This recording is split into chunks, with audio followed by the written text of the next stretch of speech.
वो आपको शास्त्रों की गहराई में ले जाता है, न कि सिर्फ कहानियां सुनाता है।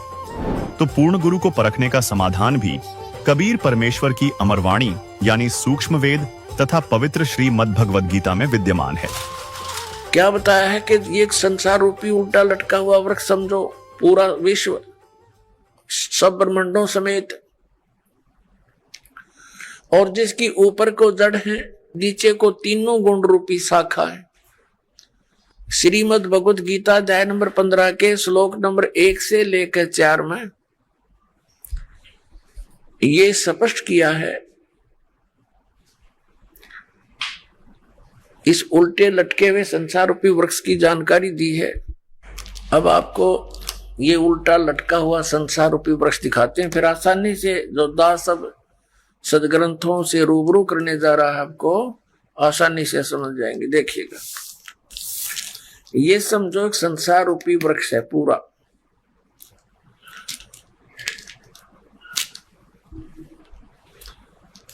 ऊर्ध्व मूलम अधः शाखम। देखिए श्रीमद् भगवद गीता अध्याय नंबर 15 का ये पंचदशो अध्याय यानी 15वां अध्याय है। 15वां अध्याय है, ये इसका प्रथम श्लोक है।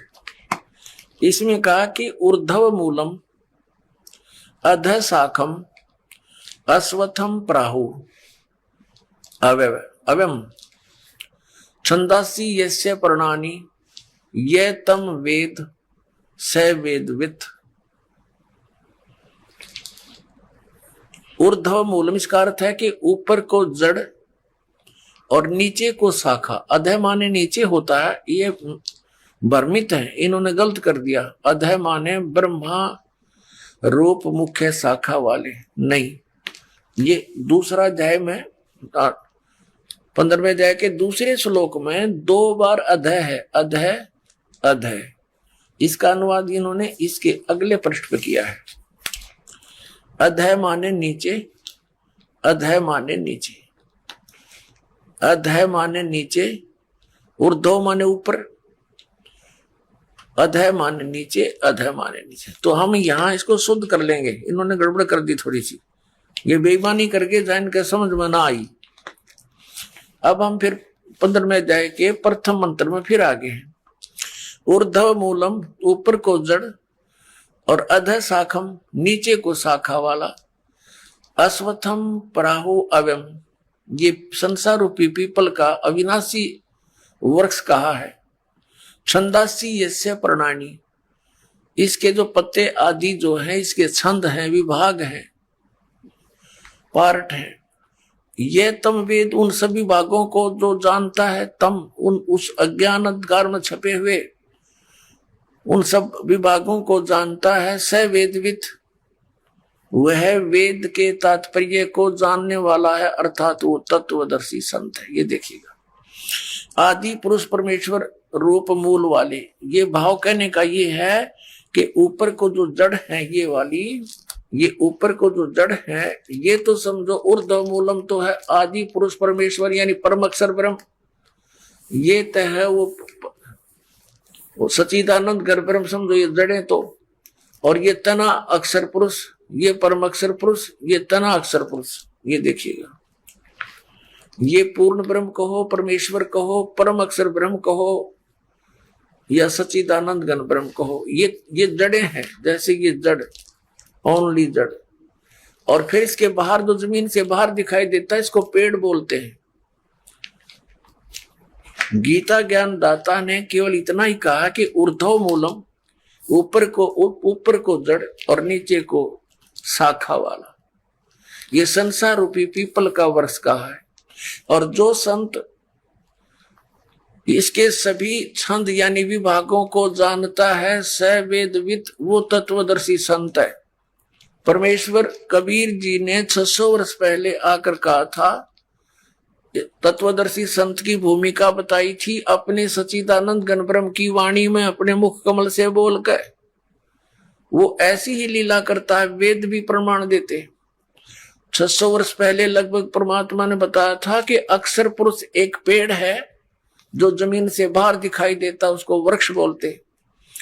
अक्षर पुरुष एक वृक्ष है और सरपुरुष वा की डार, जिसको निरंजन भी कहा है, ज्योति निरंजन। और तीनों देवा, रजगुण ब्रह्मा, सतगुण विष्णु, तम गुण शिव जी, तीनों देवा शाखा है और पात रूप संसार। अब गीता ज्ञानदाता कहता है कि जो इस संसार रूपी वृक्ष के, जो ऊपर को जड़ नीचे को शाखा वाला उल्टा लटका संसार रूपी वृक्ष है, जो इसके सभी छंद यानी सभी विभागों को बता देगा, वो तत्वदर्शी संत है, वो वेद के तात्पर्य को जानने वाला है। अब देखिएगा, परमात्मा ने 600 वर्ष पहले बता दिया था कि अक्षर पुरुष एक पेड़ है, ज्योति निरंजन यानी सरपुरुष वा की डार, और तीनों देवा शाखा है, ये पात रूप संसार। अब देखो, परमात्मा ने बताया, कबीर अक्षर पुरुष एक पेड़ है, निरंजन वा की डार, इसको सरपुरुष भी कहते हैं, ज्योति निरंजन को। और तीनों देवा, रजगुण ब्रह्मा, सतगुण विष्णु, तम गुण शिव जी रूपी शाखा है, ये पात रूप संसार। ये देखिएगा, ये क्योंकि ये जमीन से, ये प्रोक्ष है, पूर्ण परमात्मा तो गुप्त है। जमीन में जैसे जड़ प्रोक्ष होती है, जमीन में जैसे जड़ प्रोक्ष होती है। अब ये तना, ये अक्षर पुरुष है, अक्षर पुरुष एक पेड़ है, और सरपुरुष वहां की डार, ये मोटी डार। सरपुरुष कहो, ज्योति निरंजन कहो, काल ब्रह्म कहो। और तीनों देवा, रजगुण ब्रह्मा, सतगुण विष्णु, तम गुण शिव जी, ये शाखा है। और पात रूप संसार, तो सच्चिदानंद घन ब्रह्म की वाणी में ये कंप्लीट ज्ञान लिखा हुआ है। गीता जी के अध्याय नंबर 4 के श्लोक नंबर 32 का ये निष्कर्ष है कि उस सच्चिदानंद घन ब्रह्म की वाणी में सब साधना यानी धार्मिक अनुष्ठानों की जानकारी बहुत विस्तार के साथ और यथार्थता से दे रखी है। उससे पूछो। और तत्वदर्शी संत की पहचान बता दी कि वो तत्वदर्शी संत बताएंगे तो कैसा होगा, वो जो संसार रूपी वृक्ष के सभी विभागों को बता देगा। स वेदवित, वह वेद के तात्पर्य को जानने वाला है, अर्थात वो तत्वदर्शी संत है। देखना, अब हम पढ़ रहे हैं, इन्हीं की वाणी पढ़ेंगे। आदि पुरुष परमेश्वर मूल वाले, अधः शाखम, नीचे को शाखा, ये गलत अनुवाद किया है, बेईमानी कर रखी है। और संसार रूपी पीपल के वृक्ष को अविनाशी कहते हैं, वेद जिसके पत्ते कहे गए, संतों का अर्थ वेद कर दिया। और उस संसार रूप वृक्ष को जो पुरुष मूल सहित जड़ से लेकर और पत्तों तक, ये समझो, मूल सहित तत्व से जानता है, स वेदवित, वह वेद के तात्पर्य को जानने वाला है। वो तत्वदर्शी संत है, वो वास्तव में ज्ञानी तत्वदर्शी संत। अब इसको थोड़ा सा और आगे पढ़ेंगे, जैसे इस पुस्तक में आगे देखिए, अध्याय नंबर 15 के श्लोक नंबर, अब एक हमने पढ़ लिया, दूसरा देखो। इसमें लिखा है कि उस संसार रूपी वृक्ष की तीनों गुण रूप ये शाखाएं हैं। विषय पर वाला ये शाखाएं हैं, बस इतना ही लिखना था। नीचे और ऊपर फैली हुई, सर्वत्र नहीं, क्योंकि पृथ्वी लोक पर यह ज्ञान बोला जा रहा था। और श्री ब्रह्मा, श्री विष्णु, श्री रजगुण ब्रह्मा, श्री सतगुण विष्णु, श्री तमगुण शिव जी की जो पहुंच है, रीच है, उनकी जो पहुंच है, जो उनका प्रभुता है उनकी, वो केवल इन 3 लोकों पर है। पृथ्वी लोक, नीचे पाताल लोक और ऊपर स्वर्ग लोक। इन 3 लोकों पर इनकी प्रभुता है, यहां तक इनकी पहुंच है। ये एक एक विभाग के मंत्री हैं। और पृथ्वी लोक पर यू बोला जा रहा है क्या ना, ऊपर और नीचे यानी स्वर्ग और नीचे पाताल तक इनकी क्षमता है। रजगुण ब्रह्मा, सतगुण विष्णु, तमगुण शिव जी की। देखना, श्रीमद् भगवत गीता अध्याय नंबर 15 का हम श्लोक नंबर अब दूसरा पढ़ रहे हैं। उस संसार वृक्ष की तीनों गुण रूप शाखा, ये है अधः च ऊर्ध्वम प्रसन्नता, तस्य शाखा, गुण प्रवर्धा। अब यहां तीनों गुण रूप जल से बड़ी हुई शाखाएं नहीं है, यह है विषय पर वाला शाखा, विषय विकारों की शाखाएं हैं, ऐसा समझो। इन्हें गलत कर रखा है। नीचे और ऊपर, सर्वत्र नहीं, नीचे और ऊपर फैली हुई है। और मनुष्य लोक में, यहां पृथ्वी लोक पर कर्मों के अनुसार बांधने वाली, यानी कर्मों के आधार पर ये हमें सुनियोजित रखने वाली भी मुख्य कारण है। मूलानी माने जड़ है, ये मुख्य कारण है। नीचे और ऊपर, सभी लोकों में नहीं, केवल नीचे ऊपर फैली हुई है। यहां एक शब्द है तीनों गुण रूप शाखा। अब रजगुण ब्रह्मा है, सतगुण विष्णु, तमगुण शिव जी, ये कंसेप्ट क्लियर करना पड़ेगा। एक तो बहुत ही सिंपल सा देखिए आप, रजगुण ब्रह्मा है, यही तीनों गुण है, यही तीन देवता, इन्हीं पुराणों में देखिएगा। ये गीता प्रेस गोरखपुर से प्रकाशित है, मार्कंडे पुराण।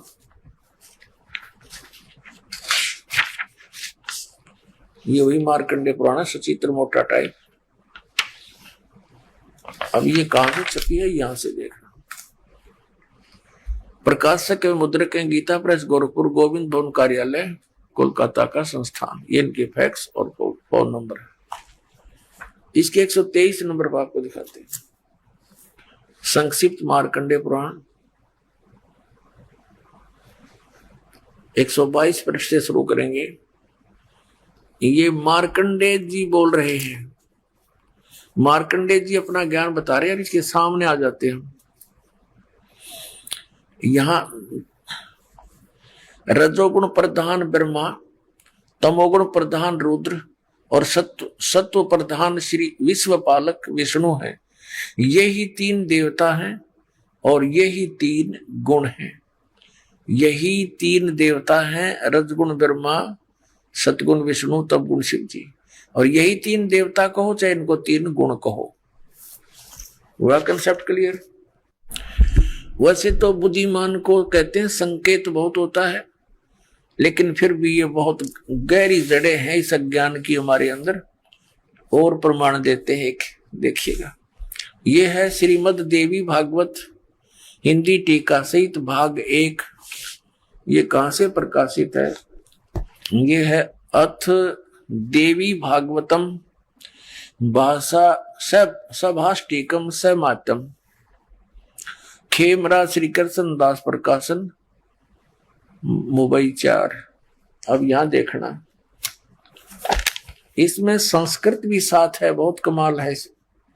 ये है अथ श्रीमद् देवी भागवते भाषा टीका युक्ते तृतीय स्कंद प्रारंभते। तीसरा स्कंद प्रारंभ हुआ। अब इसके 11वें पृष्ठ पर, तीसरे स्कंद में 11वां पृष्ठ पर हम अब आ गए हैं। 5वां अध्याय है ये। 5वें अध्याय का 8वां श्लोक है। 7वां समाप्त हुआ, 8वां पढ़ेंगे। भगवान शंकर कह रहे हैं, हे माता, यदि हमारे ऊपर सदा आप दया युक्त हो तो हमको तमोगुण में किस प्रकार प्रदान किया है? ब्रह्मा रजोगुण और हरि सतगुण युक्त किए हैं। क्यों युक्त किए हैं? अब यहां हम हिंदी भी पढ़ेंगे। हिंदी हमने पढ़ ली, संस्कृत पढ़ेंगे। ये 7वां श्लोक समाप्त हुआ, 8वां प्रारंभ हुआ। यदि दया धर्मना न सदाम्बिके कथम अहम, किस प्रकार मैं विहित से बना दिया, उत्पन्न कर दिया तमोगुण। और कमल से उत्पन्न होने वाले ब्रह्मा को रजोगुण संभव है, उसको रजोगुण बना दिया। सुविता के मुंह सतोगुण हरि, और विष्णु जी को आपने सतोगुण क्यों बना दिया, युक्त क्यों कर दिया? इति सिद्धम रजगुण ब्रह्मा सतगुण विष्णु तमगुण शिव जी। अब हम आते हैं उस पवित्र सदग्रंथ अपनी श्रीमद् भगवत गीता के, और श्लोक नंबर 2 पर देख। 15वें अध्याय का 2, अध्याय नंबर 15 का मंत्र नंबर 1 तो हमने पढ़ लिया। कि ऊपर को जड़ नीचे को शाखा वाला ये संसार रूपी पीपल का अविनाशी वृक्ष कहा गया है। और छंदासी यस्य प्रणानी, उसके सभी भाग पत्ते आदि भाग हैं। यह तम वेद, जो उसको जानता है, स वेदविद। ये हमने सारा पढ़ लिया। आदि पुरुष परमेश्वर तो समझो उसकी जड़ है परम अक्षर ब्रह्म, और अधः माने नीचे है, ये गलत अनुवाद है इनका। अब ये संसार रूपी पीपल के वृक्ष को अविनाशी कहते हैं, वेद जिसके पत्ते कहे हैं। और जो इसको जानता है जड़ से लेकर नीचे तक, सवेदविद, वो तत्वदर्शी संत है, वेद के तात्पर्य जानने वाला। अब दूसरे में कहा कि उस संसार वृक्ष की तीनों गुण रूप, रजगुण ब्रह्मा, सतगुण विष्णु, तम गुण शिव जी, ये विषय वासना रूपी शाखाएं समझो। और ये नीचे और ऊपर फैली हुई है, सर्वत्र नहीं। ये मनुष्य लोक में कर्मानुसार भी यही हमें सुनियोजित रखते हैं, जैसा जिसका कर्म है वैसा ही देते रहते हैं। ये यहाँ पर हमें बांधे रखते हैं, बांधने वाले हैं, और नीचे और ऊपर फैली हुई, सभी लोगों में नहीं। अब तीसरे में कहा है, इस संसार का स्वरूप जैसा कहा है वैसा यहां विचार काल में नहीं पाया जाता। गीता ज्ञानदाता कहता है कि जो मैं तुझे अब गीता का ज्ञान तेरे मेरे विचार काल में, डिस्कशन में, गीता जी के ज्ञान की चर्चा में, इस संसार रूपी वृक्ष का जैसा स्वरूप कहा है वैसा यहाँ विचार काल में, यानी तेरे और मेरे गीता जी के डिस्कशन में मैं नहीं बता पाऊंगा, क्योंकि इसका यहाँ विचार काल में नहीं पाया जाता, क्योंकि न इसका आदि है और न इसका अंत है, कि मुझे इसका कोई ज्ञान नहीं है, तथा न इसकी अच्छी प्रकार सतिथि है। इसलिए इस सुविरुद्ध मूलम, इन्होंने अनुवाद गलत किया है, अति दृढ़ मूल वाले, ये ठीक है, इतना ही काफी है। अति दृढ़ मूल वाले यानी ऊपर को जो जड़ है वो तो है अमर स्थल, अमर स्थान परमात्मा का। जैसे ऊपर को जो जड़ समझो, जहां से सब संसार की उत्पत्ति हुई है, जड़ों से पेड़ उगता है, बनता है पौधा बनकर, तो वो आदि ऊपर के जो लोक हैं, सतलोक, अलखलोक, अगम और अकैलोक, वो तो सुविरूढ़ है यानी दृढ़ है, वो तो अविनाशी स्थान है। और वहां से ही बाकी के संसार रूपी वृक्ष की प्रवृत्ति पर विस्तार को प्राप्त हुई है, यानी उस वहां से ही सबकी रचना हुई है। तो वो तो अविनाशी है, सुविरूढ़ मूलम, संसार रूपी वृक्ष की जो जड़ है वो तो समझो दृढ़ है, अविनाशी है। ये देखिए, ये ऊपर को जड़ और नीचे को तीनों गुण रूपी शाखा, ये संसार रूपी वृक्ष है। तो ऊर्ध्व मूलम, ऊपर की जो जड़ है वो तो अविनाशी है। अब 15वें अध्याय के हम अब तीसरा श्लोक पढ़ रहे हैं। सुविरुद्ध मूलम यानी अति दृढ़ मूल वाले ऊपर के स्थान तो कति अविनाशी हैं। उस संसार रूपी पीपल के वृक्ष को दृढ़ेन माने दृढ़, असंग शस्त्रेन का अर्थ है या तत्व रूपी तत्व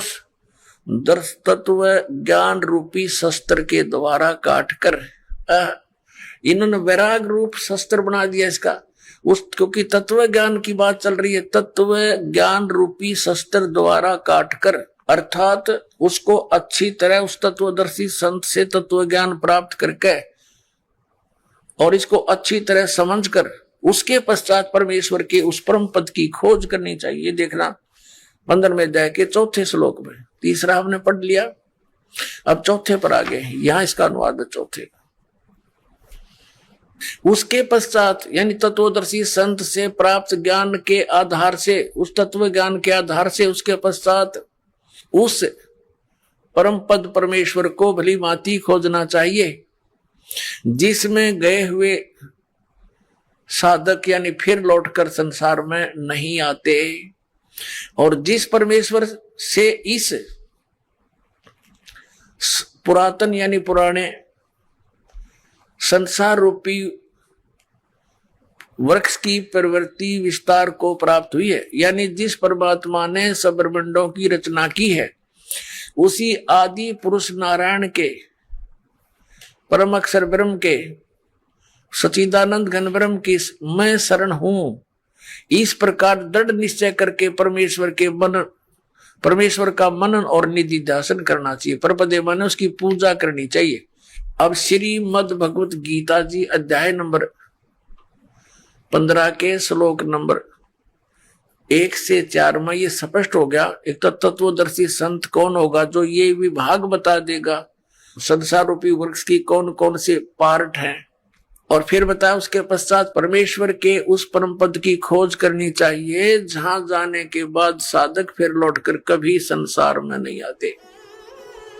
उनका जन्म और मृत्यु का दीर्घ रोग नाश हो जाता है।